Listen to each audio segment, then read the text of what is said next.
যদি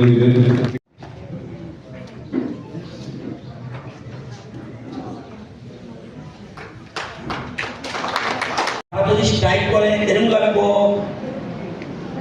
সাংবাদিক বন্ধুরা তারা যদি স্ট্রাইক করে এরকম লাগবো, বাদ খেতে পারেননি। কৃষকরা অন্নদাতা, কৃষকদের সব ধরনের সাহায্য, কৃষি যন্ত্রপাতি থেকে আপনাদের সব ধরনের সাহায্য করতে হবে কৃষক। আমরা সেভাবে এগোচ্ছি এবং অল্প সময় দেখবেন, আগে ধান দিতে কতদিন লাগতো, এখন কিন্তু অল্প সময় ধানের চিন্তা করতে হবে। যে বীজ লাগামো ধান কত হইতে 3 মাস, কতদিন লাগে? 3.5 মাস।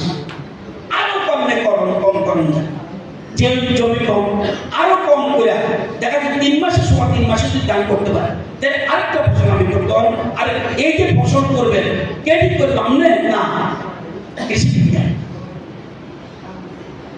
তাইলে আমি সংগ্রহ করতে পারবেন। আপনাদের উনকোটিতে কত মানুষ আছেন আপনারা জানেন? উনকোটিতে আপনারা আছেন 3,38,000 মানুষ। কত চাউল লাগবো আপনাদের এক বছরে? একবার চিন্তা করছেন?